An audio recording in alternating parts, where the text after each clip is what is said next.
இவ சொல்லி மட்டும் எடுத்துக்கோ. ஏமாப்பிள்ள பெருமழை வந்து ஒன்றும் பண்ண முடியாது. பெருமழை வந்து ஒன்றும் பண்ண முடியாது. அப்படியே கொள்ள வச்சுக்கோங்க. அதுக்குமே எங்கே போய் பிடிப்ப புளி கம்மியாக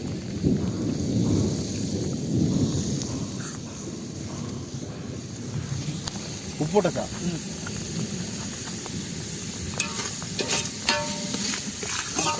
வேணாமாப்ல. ஐயோ சேஸ்மாப்ல. மழைலாம் கட்டிங் போட்டு கோவில் மின்னல் அடிக்குது, மழை வருது, அதனால் நாங்கள் கல்பின் சாப்பிட்டுக்கிறோம். பற்றியா உங்களுக்கு எடுத்து தான் ஆட்டிடுவான் பிடிச்சி. எவ்வளோ கஷ்டப்பட்டு பற்ற வச்சுக்கிறோம். மழை மாத்திரம் பெருசாக வந்ததுன்னு வச்சுக்கோ, தக்காளி மழை கொண்டே விட வேண்டியதுதான். அதை தவிர்த்து நாம் உணவருந்த வேண்டும் நண்பா. ஆமாம், இவ்வளோதான் வருமாமா, ஒன்றும் பயந்துக்காதீங்க. பார்த்தால் மழை தக்குது வாரு பிரிச்சுட்டு இருக்குது.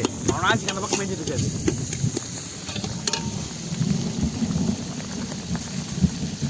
ஒரு டைம் சில டைம் எல்லா படத்துலையும் பிரிச்சுட்டு இருக்கு.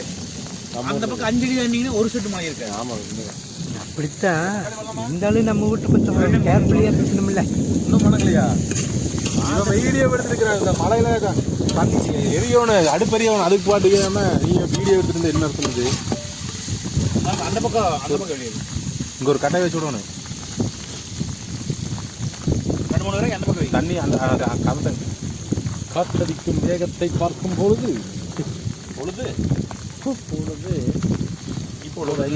இந்த வண்டி ஏதாவது ஒன்று குறுக்க ஓட்டினா பெருசாக காற்று வராது. கொடுக்கா புளி உட்காந்தானாவே காற்று வராது. டேய் அந்த கல் மேலே போடுற இங்கே வீக்கெண்ட் மட்டும் இருந்தால் மக்களுக்கு நிலப்படையில் போய் உட்காந்து புரோட்டாவே வாங்கிட்டு வந்து அப்படித்தான் பண்ண மாட்டேங்குது. சாப்பாடு செய்ய முடியாது. கடைக்கு முன்னாடி உட்காந்துக்கலாம். அங்கேயும் மரம் கிடக்குது அந்த இடத்துல. எடுத்துட்டு போயிடல வீட்டுக்கு. வீடு சும்மா இருக்குது.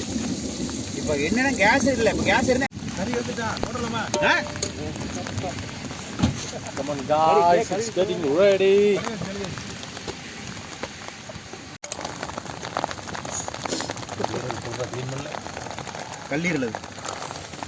கல்லீரல் ஒன்று கிடக்குது பேரு. எப்படியும்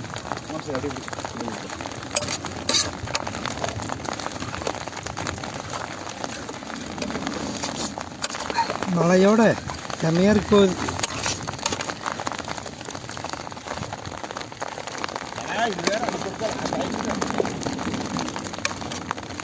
ஓப்பன் பண்ணி வைங்க. ஓப்பன் பண்ணி உப்பு போட்டுருவோம். போட்டோம் ஓரளவுக்கு போட்டுருக்கிறேன். அப்புறம் பார்த்துக்கிறேன்.